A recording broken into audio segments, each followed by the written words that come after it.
Are you stuck? How about unhappy? Join Alena Chapman, author, mentor, and life coach for Magical Moments with Alena as she challenges you to get out of the doldrum and start living your life to the fullest. In just 60 minutes, Alena will help you take control of your life and push you to do the things you never thought you'd do. So get ready to take back your power and celebrate life with Magical Moments featuring Alena Chapman. Welcome to Magical Moments for that ease and that betterment in your life. Oh my gosh, with this new year, here we go, folks. Isn't this fun? All right, 2020, let's bring out all the party and have a wonderful year. I know a lot of us just couldn't wait to get rid of the 2020, but 2021 is the year. It is the year. But what kind of year do we want to make it? I'm your host, Alena Chapman, and I have a magical nugget, of course, for you. By the way, the magical nuggets that I do for you here on Magical Moments are also on value videos. So if you hear a magical nugget that you like and you want to learn more about it, the best thing to do is to go to Soul Manifesto and just join, because to tell you the truth, the value videos that I have out there are much more detailed, and you might find a lot of benefit to a lot of these value videos I do. But this morning's magical nugget, let's talk about it. I was thinking about this a lot. You know, in 2021, I want my heart filled with love every day. Now, yeah, we have our ups and downs. We have to feel our feelings. But to feel that through love versus judgment versus defense, attacks on ourselves, that's hard. So that means if I have love in my heart, then I have it through the good times and I have it through the bad times. Isn't that interesting? So when I make a mistake or when things aren't going my way, I open up to the love inside. And you know what that gives me? Well, to use the word that is kind of ominous, or not ominous, but, undefined. It gives me clarity. And what does that mean? That means all of a sudden, without the judgment, I'm not just blaming someone else or myself. I'm not pushing the problem off. I'm not pushing the day off. I'm not pushing the hurt off. But instead, I'm saying, okay, why is it that I feel this awful? And then I can look at it through the eyes of love. If we open ourselves to love, I get it, guys. I really do. Our society is built so much on, in order to be unified, we have to have an enemy. I mean, really look at that concept. I dare you to think about that all week. In sports, you're either for me or you're against me. If you are in the government, we seem to be having that all the time. If you're not for me, you are against me. Whoever made that up? That's such bogus stuff. And when we are filled with that love, we can't use that excuse anymore. We can't use that excuse that we only love those who agree with us. We only love those that are, simpatico in some way with us. We have to open ourselves to loving everything just as it is. And I'll tell you what, if you just start in the little ways, like not jumping to the judgment card. When you hear those attacks in your head, say, I'm going to let that just ease on out right now and allow myself to give myself a hug and say, what's a better way? That's it. I'm not talking about years of analysis. Just take 2 easy steps to start. You know me, strategic baby steps are the way. They can conquer mountains. But if you just start with throwing out that judgment card and allowing yourself to hug yourself when things aren't good and say, okay, what's the better way? That's all. That is such an incredible strategic step. And then I'm going to talk more in the value videos about other steps we can take, because I think this would be, just imagine a world where people are filled with love. When I was growing up in the 1970s, we were run off from the 60s. Well, I was a 70s, 80s baby. But 60s were really remnant in that world. At least I thought they were. And, they always sang about love, love, love, love, love, but it didn't go anywhere. What if 2021, we really take it somewhere? Wouldn't that be cool? Oh my gosh, it would change our world. Wow. All right. I have a guest for you today. I always have a guest for you. Her name is Sheryl Glick. Now, talk about love. Talk about just real, beautiful, unconditional love. This woman is she's right up that alley. She's a certified Reiki Master Teacher, an energy healer, and spiritual medium who offers methods for the practice of intuitive psychic techniques for personal development, advocating the merging of alternative healing methods with holistic medicine. Now, listen, alternative, allopathic, Western medicine, when you're sick, you try everything, So let's not close our minds on that. She is a member of the International Association of Reiki Professionals, as well as a longtime hospice volunteer. Oh my gosh, she's an angel. Sheryl is the host of Healing from Within, an internet radio show interviewing worldwide change makers. Her main interest has always been to be of service in a loving way to those she meets. Oh my gosh, I love this. Hello, Sheryl. Hello, and thank you for inviting me on your show. And I was listening very carefully to what you were saying. And I have been asked many, many times over the years, what destroys our plans and our dreams? And it's just what you were talking about. People are invested in the outside world, yes, and they have a fear of failure. They think they have to be perfect. And they're afraid of being judged or devalued by others or societal values. And they're afraid of moving out of their comfort zone. They're afraid of change.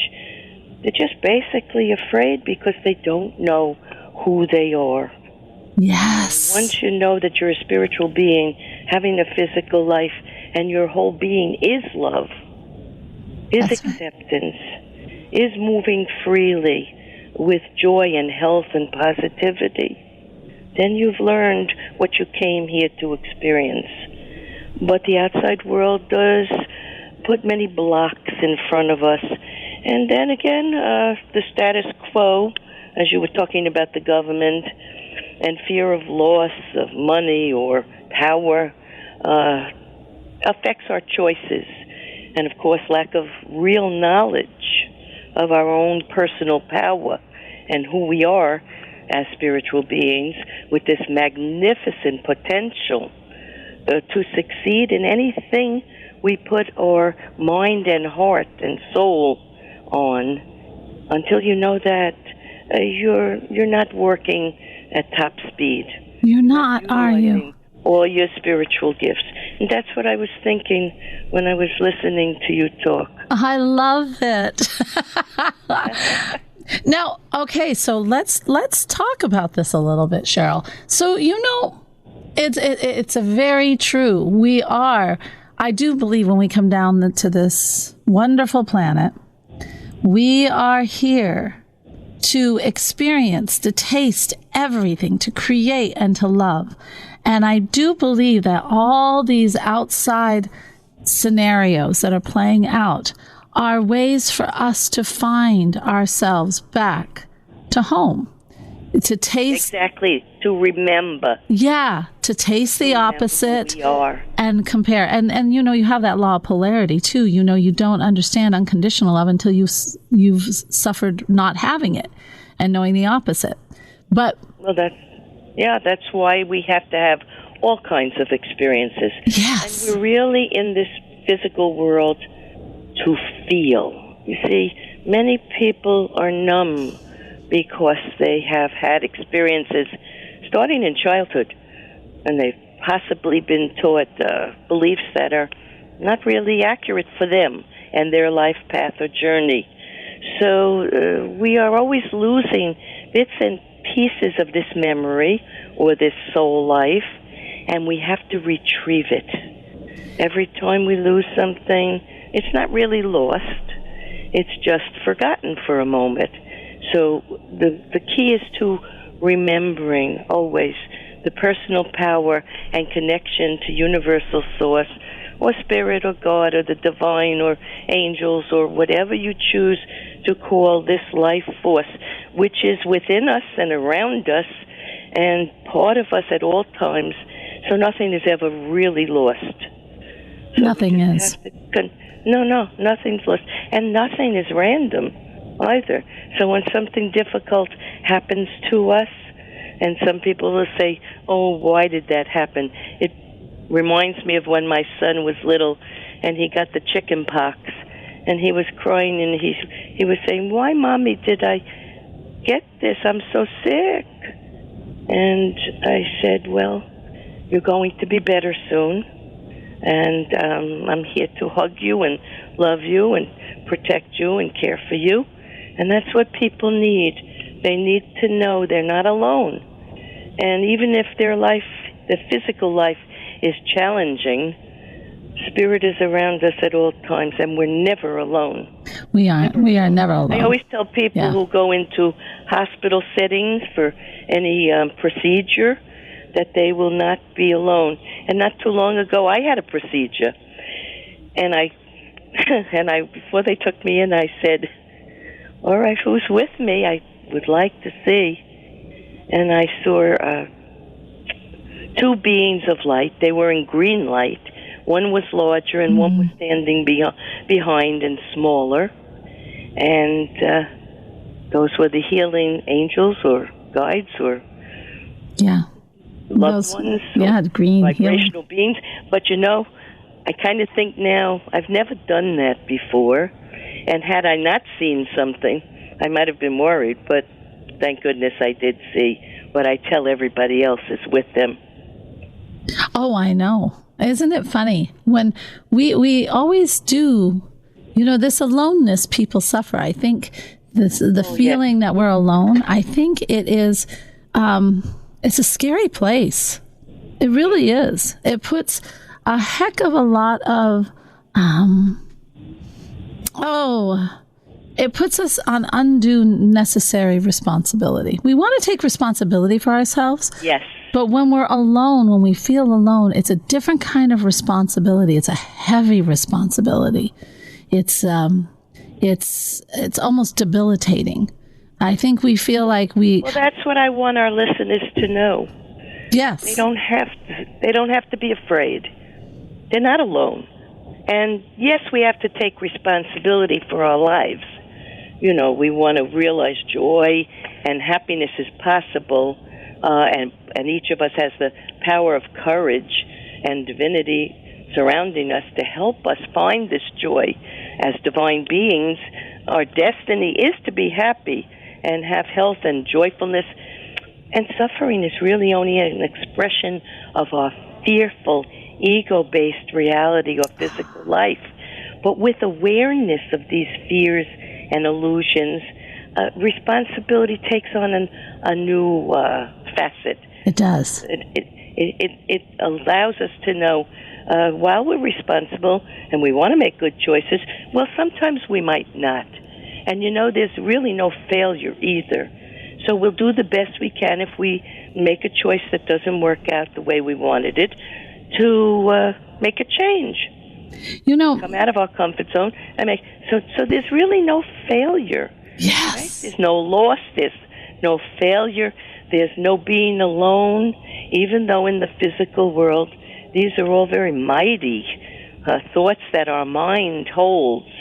And we've got to get back into our heart or our soul feeling or knowingness or intuitiveness that helps us push it away, brush it away. Yeah. And not stay with us too long. We don't want to live in that energy. No, you don't. And I have told the story, but I'll bring it back. When I was, there was a part of my life that was just not good. We all have that, yeah. We do. We all have that. And I did feel very alone. But I felt this, and folks, this is what we're talking about. Inside of me, I just wanted to go. I just wanted to leave for a minute. I just wanted a break. And so I got in my car and I let it just take me. And it took me to a little town adjacent to ours.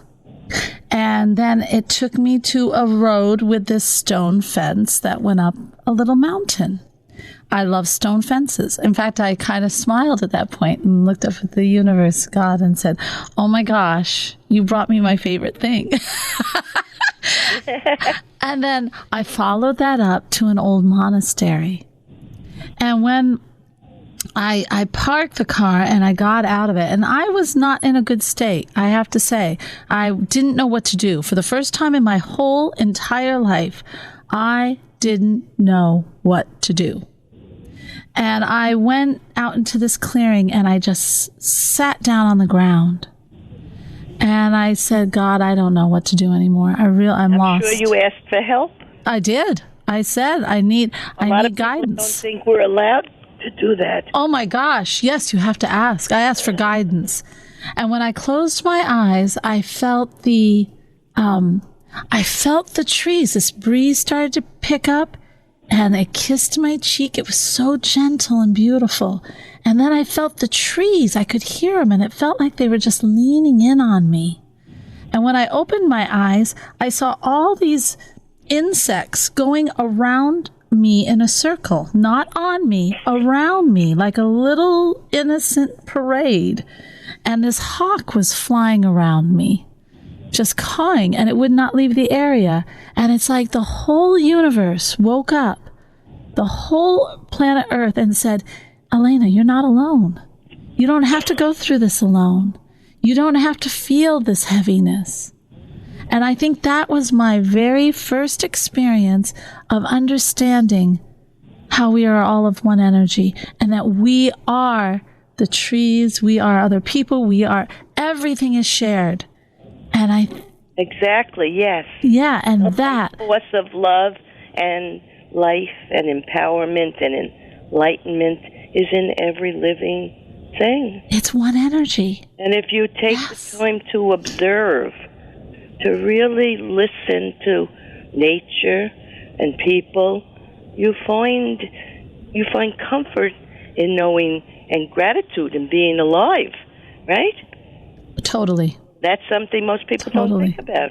But we have to have gratitude for every opportunity, for every experience, without judgment. Whether it's good or bad, it's really not good or bad. It's just experience. And as souls, we're gatherers of that experience, and we take it with us. There is no death. There is only higher consciousness. And when we move from this physical body and time and place, we live in energy and different dimensions of life. So knowing this, you see, without knowing this, many people are lost. And once upon a time, I was a skeptic. Oh, I was too. I wanted to think of God. But in college, I studied philosophy and God and religion and education. And what was I looking for? I really wanted to know who we were and where we came from and where we go when we pass. Because a sense of me, a subconscious part of me, knew there is more. Yes. But I couldn't put the pieces of the puzzle together yet. It took quite a long time. You know, because I was trying to live in our ego-based reality. Yes. In the outside physical world, in the business world, in the world my parents trained me to live in. So I sort of closed down my intuitive, psychic, medium side, which I didn't understand as a child, even though I was born with that gift. Me too. That awareness. Yeah. I didn't understand why I saw, as a child, I saw faces at the window at night. Yeah. And we lived 3 floors up. Yeah. I said, look at that beautiful woman's face. What is this? And I would feel touches on my arm when I was going to sleep. So I would cover myself up. Yeah. You know, I said, what is this? It was the energy of life, eternal life, and the souls that are around us all the time. It's funny, yeah, and I was one of those children also, but I opened my mouth about it and very quickly was told I had a very active imagination that needed to be tamed from the neighborhood priest. Oh, you were like that too. So yeah. I was told, oh, she's just a sensitive child. Throw it. I'm the active imagination. You got the sensitive child. Yeah. It's all the same. Yeah, it's all the same. It's just an unawareness or a fear. It's a fear. You know, the amazing thing to me is that people can have experiences, powerful experiences with spirit. Yes. And still not believe it. Yes. I only had to have one experience to understand that something was going on, and it was 27 years ago, and I was very sick with the flu, and I was laying there, not up, not awake, couldn't eat, watch television, really miserable. Yeah. And all of a sudden, I felt my grandfather to the right side of me, and he was trying to tell me something, but I didn't hear it, but the thought went through my head, you have to write something for your father. And the next day, I got a call from my mom that my dad had passed. Oh. And I didn't understand. I thought it was just a dream. But down the road, through coincidences, I was guided to read a book by John Edward, who's a psychic medium. And he described what I had, not as a dream, but as a spiritual visitation. Right. So I said to myself, spiritual visitation? So where is my grandpa? Why did he come that night and never before? He must have been gone 30 years. So here's what I did. I followed what he told me. I wrote my father's eulogy. And in the eulogy, I described my father as a man with many different faces, as perceived by so many different people who frequented his life.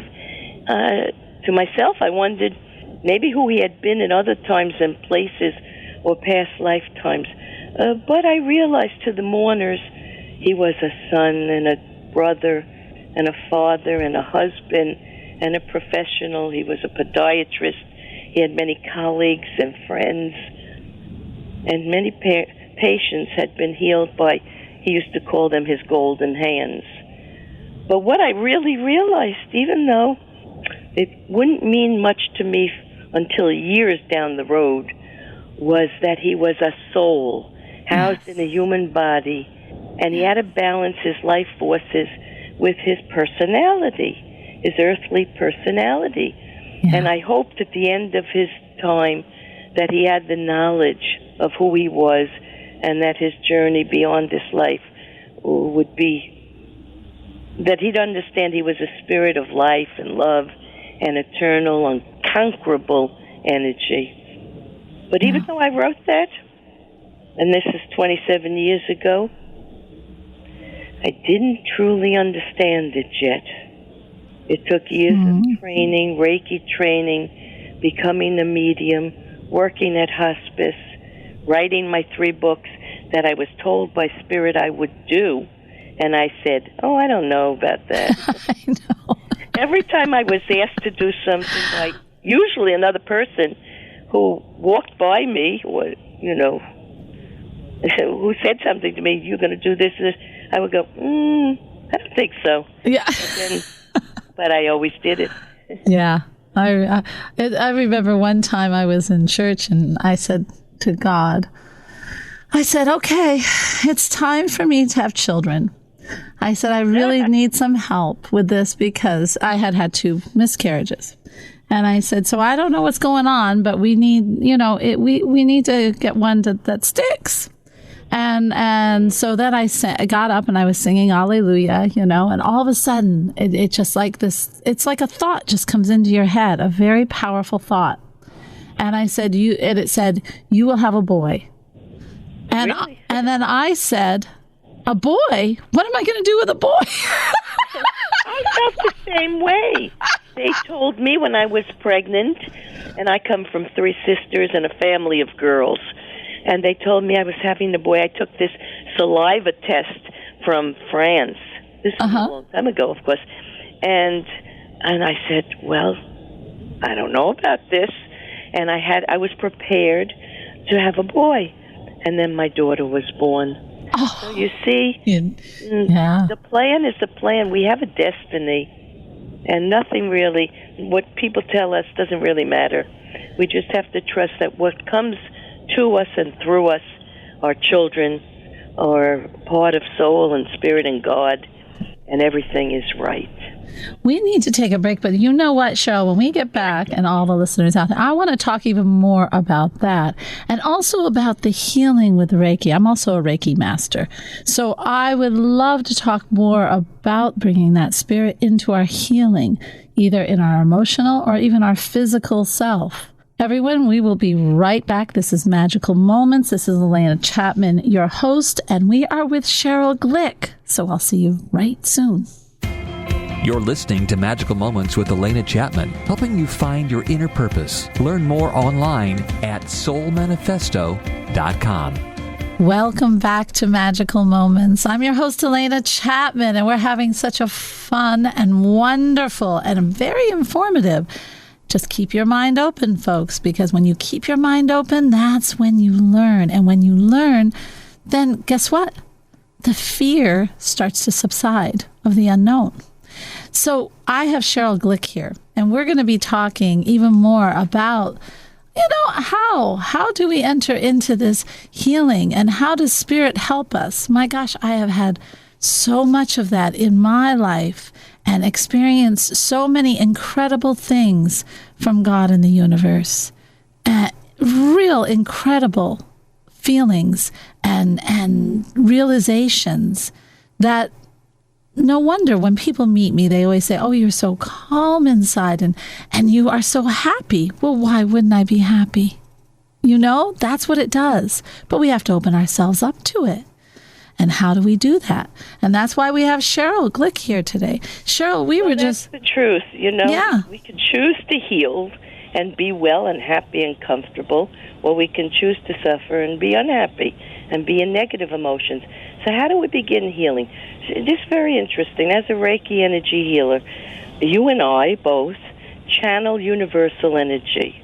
Yes. The energy of higher intelligence and life force, which we come from and return to at the conclusion of a physical life, is very filled with peace, harmony, and balance, and love, cooperation, and unity, all the things that the physical world fights against. Yes. So we're in a battle between our soul and our spirit and the physical world. But it's a good duality, because in that duality, in the differences, we come to know the similarities of all life. So how do we begin healing? All right? What does Reiki hope to do for a person? And what is Reiki? Maybe we should start with what is Reiki, because there's a lot of people who don't even know. Yes, a lot of people might not know. Reiki is a healing, well, for me, it was a Japanese healing art form. At the beginning, was when I was attuned to it, I was not aware that there was a shift in my body, in my ability to receive higher energy that would channel through me and flow to the other person. Yes.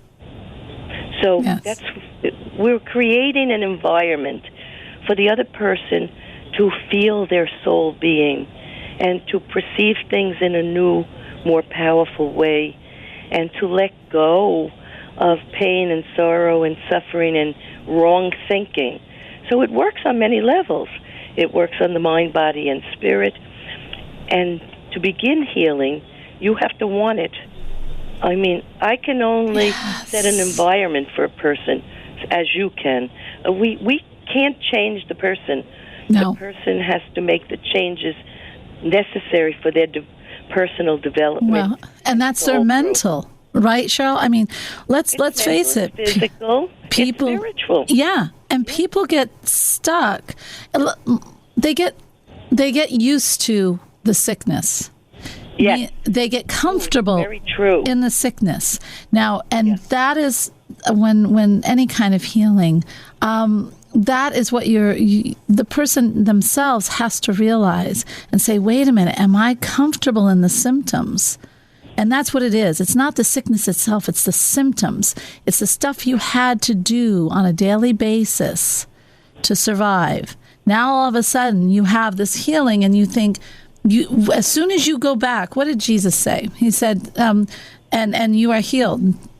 Sin no more. Alone. He said, sin no more. Thought alone, you are healed, helps you heal, because we are our thoughts. We are our thoughts. You are what you eat. We're what you. We think. We are creating and manifesting everything in our life. Yes. And once you become aware of your feelings, your thoughts, and you know you are both a soul and a physical being, you can develop attitudes of self-love for your needs, not the needs that other people are telling you must have, not the expectations of other people for your life journey, but your real needs. And then you can realize that most physical pain is a reflection of thoughts and blockages that you need to know and realize where they come from, usually in childhood, and that they don't serve you any longer, and you can let them go. And you can fill your thoughts with new creations, new positive. You know, when people talk to me about the past, and many people go to therapists who just want to talk about the past, I don't really want to know too much about the past. I want to be here now, right? Me too, right. Because then you bring back the pain. You do. You bring back that energy. You're living that story again. You're living it again. That is big. We don't want to do that. No. We want to be in this moment to create, because we are creators. We are creators, right? Exactly. We are creators. And we cannot create, we can't create if we are stuck living in the past. Right. So, exactly. It is very hard for people to get this concept. The other night my husband was telling me about this and that happened long, long ago. I said, I remember it. It's like a chapter in a book. But I read that book already. Now I'm writing this chapter. And he really wants to stay there sometimes. Yeah. And I can't go there. Isn't it funny? It always reminds me, when people are stuck in that scenario of the past, what it always reminds me is you see it on TV a lot, with these shows where they show people in a loop, where they're like having a Groundhog's Day or a Groundhog's moment over and over and over. That's what you're doing, folks. That's what you're doing. And when you're stuck, scary. It is, because that creates your future. Mm-hmm. Oh my gosh. Absolutely. And why and it might look like, it might look slightly different. The people might have blonde hair versus brown hair, or the situation might be a different job, but the same scenario plays out again and again and again. And you're in Groundhog's Day. That's what you're doing. Yeah, it's repeating the story in your head. Yes. Over and over, and bringing you pain, and eventually that leads to dysfunction, either socially, mentally, physically, and you have disease. You have disease. Disease on many levels. Yeah. And it starts usually in childhood with the process of socialization, and we have to become aware of what affected us in childhood, because many times when we have a situation, even as an adult, we are pushing the button to how we responded or how we were treated by others, in childhood, and then we play that story over and over again, and we never get past it. And most people are doing that. Yeah, I know. One way or another. I'm thinking when you say this, for me, I always use myself as an example. That way I'm not using anybody else, and I'm okay with it. So when I went back, the listeners know that at 3, there was an incident in my life where I just said, okay, I looked at all the puppies around me. I've said this, I had all these my mom had Maltese puppies. And I said, I'm on my own. And I guess we're on our own. And she was so involved with the puppies? Well, she was involved with everything. And then when she went into the hospital to have my brother, and my dad was there and he burnt the eggs, that's when I thought, well, I guess I'm on my own. And it sounds, cute. Yeah, What? But it wasn't. You weren't on your own. It's just your soul knowledge was different than theirs. Totally. They didn't understand. Totally. They didn't intuit what you needed. Not at all. Thinking. I was the same way. I remember as a teenager walking. I lived by Sheepshead Bay in New York, Brooklyn, and there was water. There was a bay. And I would walk by the bay, and I would sit down there. And sometimes I would be crying because I felt things so passionately. I was either very joyful or I could get sad. Yeah. Because I couldn't understand how people didn't know what I was thinking or what was right, because I knew what was right. Yeah. I mean, I guess I might have been an old soul. Yeah. And I just could not understand it. I know. I did that too. So this is the gift. This is the gift of intuitiveness and mediumship and healing, that we have these deep feelings, but we have to learn that other people have their own life path and journey, and in their own way, we're all spiritual beings. So even if they don't appear to be having a spiritual life, they really are. They are. We all are. And we don't have to feel sad for them. We just have to give them time to grow and find their own truth and their own way forward. As I say, we can set up an environment, but we cannot live their lives or control them unless they want to be controlled and give away their personal power, which I would never take from anyone any longer. Maybe when I was younger, I did because I could, but because I was pretty strong in my thinking. But I didn't mean to. Right. And I would certainly now at this stage never want to intrude on anyone's journey. No, and that comes. Have to learn. They do, and everyone. I think it's so preposterous of us to think that, or so many people that do think that we have to change everyone, or everyone has. I used to think that. Did you? I used to think I knew best because I was guided by intuition, and everything in my journey. Yeah, I didn't think that. Turning out pretty good. So I thought I could help everybody. Oh, but wow. I learned since. I did. I said, if I could understand this, that we're spiritual beings and we have so much help from above, why can't everybody get this? But I have learned. Right. Everybody has their path, their way, and I have to be respectful of that. Exactly. I have to be aware not to intrude.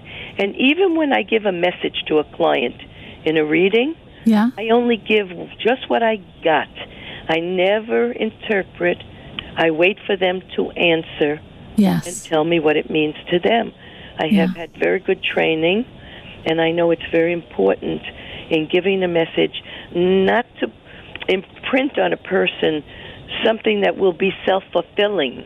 Yes. That they will go out there and want to make happen. I want them to create what needs to happen. Yes. I'm very, very careful in giving readings about how I do that. Because again, that is, I call it playing God, and we don't need to do that. It's their journey. Exactly. Well, let's go back to the Reiki a little bit, because Reiki is a wonderful healing method. And that's another thing. I am a Reiki master myself, but I'll tell you, when Reiki, I have had people who do the same thing in Reiki, and they are Do what? putting their opinion or their No, they're not supposed to. right. No, Right. they're just supposed to let the energy which flows through them open up the person's mind and body to release and let go of blockages, physical or emotional. You know, I'd like to tell you a story. Yes, please do. Yeah, about Reiki and readings. So, one of my students called me one day, and she said to me that her daughter's boyfriend, 19 years old, his name was Michael, had just died in a motorcycle accident. And she was a Reiki student of mine. She went on to become a master. Her daughter's name was Jessica, and she was 19. And they said to me, would you do a Reiki, would you do a reading? Now, the readings are healing also. And then she came in a couple of days later for a healing session, and I went over the reading with her. And in the reading, I actually saw him leave his body, and I knew he had no pain. It happened so quickly, and he was being cared for on the ground by people around him who cradled his head and put a, jacket under his head. He was already ascending. Wow. Yeah. And he, the beautiful light beings were calling to him, and he looked back and he knew how sad his family and how Jessica would feel. And he expressed to me so much information about what was going to happen at the funeral. And when I shared the reading with Jessica, she said it sounded just like he was talking to her, and he was right there. And he told me about his mother who loved dolphins and how that made her feel free to watch them in the water. Huh. And he told me that he was Jessica's first love, but she would have a very different love down the road, and he would always be nearby. And several years later, Jessica went off to Texas, and she became a nurse. She had been working in a beauty salon. And she then came back to New York, and she was working as a pediatric nurse. And she met a doctor from India, and they married, and I went to their wedding in Cancun. And it was 4 years after Michael had died. And that's what he said she would have, a very different love. And then that's perfect. That's perfect. Reiki, and that's spirit, and that's God, and that's our life plan and destiny. We do have a time to come and a time to go. Yes, we do. And we really do. We don't have to be afraid of it. No. Because we will be with everyone we love, and we will continue to learn and expand and grow and evolve. So I just wanted to share that story. I think that is a beautiful It happened a story. long time ago, Yeah. and it shows our listeners. I was very new at the time doing all that. Yeah. And I was told by another medium that it wasn't a good idea to do a reading when someone had just passed, that you had to give them a little time to acclimate to their new environment. But, I was asked to do it, and when I'm asked to do something, I usually do it without fear. And you see, it was one of the most beautiful readings I ever had. Yeah, I'm sure it is. Yeah. There's an old Tibetan monk belief. They have the Book of the Dead, and I've dealt with a lot of passing over also. But one of the things they always say, and this is one thing I have found, that a lot of times people are given time to kind of get used to it. They get like a day or two to get, to go to family members, to be close, and then they can ascend. And that's their belief. I have found that to be more true than not. And I find it, so doing a reading, I think that helps because they are already trying to let loved one know, to let them know that they are going to be okay. I saw him as clear as a bell. Yeah. And he had just passed that day. Yeah. He showed me everything. He showed me he had no pain, so I could tell his family that. Yes. How quickly it was. He showed how much love he had for those he had to leave, but he'd be with them. And he showed the beings ahead calling to him. Yeah. So it shows us that we don't really have to be afraid of death. And I grew up in a family that was terribly afraid of death. Oh, my mother is terrified. Terribly. Yes. They whispered about it. You know, if someone was sick, it was like, woo! Well, at least they knew you shouldn't put too much emphasis on it and thought into it, because you could create more of it. Yes. They did seem to know that in a way. So that was pretty cool. And you know what? Before you were talking about you had 2 miscarriages. Oh, yes. Yes. Now, I have helped more than several. I've helped many people who weren't able to, for one reason or another, get pregnant. And they all had children. Oh. I call them Reiki babies. Oh, Reiki babies. I love that. Yeah, I have. One girl, really, only one in that group, had many challenges. And she had an autistic child. And she had many of her own unique challenges. Yeah. And at one point, Spirit said to her, through me, do you really need to have this child? Or can you concentrate on your own journey and your children and family and make everything better for them? Ah, very nice. I don't know how it came. I don't remember. It's a long time ago how it came to. But, you know, she's the only one who made that choice that really would not have been in the best interest of her family and herself to have another child, and she gave it up. Oh. She gave up that desire or wish because it wasn't in her life plan. Exactly. That's the clarity. That was the clarity. That's the clarity. It's funny, we get so wrapped up. That came to, when there's a miscarriage or a child dies young, they've experienced what their soul needs.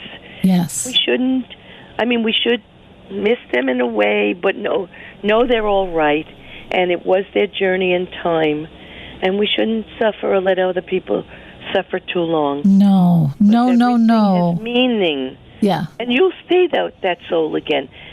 Those 2 souls that came to you needed to know the love you had for them, even before they were born. Yes. In the uterus. Yeah. And that's all they needed. That's all they needed. Yeah, it's true. You know, I did know that. We know it's true. But sometimes people will spend years agonizing and thinking it's a loss. But you have to think of the need of the other soul. You do. And how they chose you to come to have that experience. So I think it's beautiful. You know, in everything we've spoken about today, we really are speaking that when we start to understand the love of ourselves, love of spirit, our place in that world, and all of a sudden things open up. Reasoning opens up, which is a gift of the Spirit. Intuition opens up, which is a gift of the Spirit. Our perception change, another gift of the Spirit. But see, if we start to close our minds because we think we have to believe a certain way, or we have to be a certain way, we have to believe who we are in this world, we have to believe the rules, all of a sudden, that closes us off. Yes. You lose part of your spirit. You lose it. The spirit goes into hiding. It just hides. Yes. Your soul hides inside of you. Yeah. Yeah. And before you were talking about 2020, entering the new year 2020. Oh, yes, 2021. Yeah, and my new book, it's the last one in a trilogy, A New Life Awaits, Spirit-Guided Insights to Support Global Awakening. Ooh, I like that. The social, economic, political, they're not our real problem. No. Our real problem is a disconnect from spirit or our soul, and yes. It offers ways to understand why there's so much hatred and distrust Yes. and angry discourse that has Yes. increased over the last 20 years, because people have forgotten that free speech, like free will, has certain prerequisites and has to be used appropriately. And technology and social media and materialism has taken over so completely It has. that we've lost a big part of our spiritual soul essence, and we've got to get it back. Our legal systems seem to be crumbling. Certain crimes seem not to be are not important anymore, and prosecutors in cities like San Francisco and Philadelphia and Chicago are using this no bail law and letting criminals out and risking danger to other communities. Everything is. We are not connected. I have a friend who is a very good friend of mine that's a shaman, and actually also an Indian healer too, American Indian healer. I also have, both say the same thing, that we have separated from spirit. Yes. We have from our, I mean, it's known. 2021. It I is. think what's coming out of this pandemic, this plague, this horrible disease that the world has had to go through, is a remembrance and a gratitude for those who have survived it. They Yes. will help others to know it and to heal from it. For those who have passed, it was their destiny and time Yes. to go. Yeah. Before they were born, Yeah. it was written into their plan that they would pass with coronavirus or the China virus, whatever you want to call it, and they would pass in the year 2020 and join everyone in spirit, because it would help the others to evolve to a new humanity, a new beginning. That's why my book is entitled A New Life Awaits. Every day is a new life for us in our choices, and when we leave this place, or earth, at the end of our physical life, a new life awaits.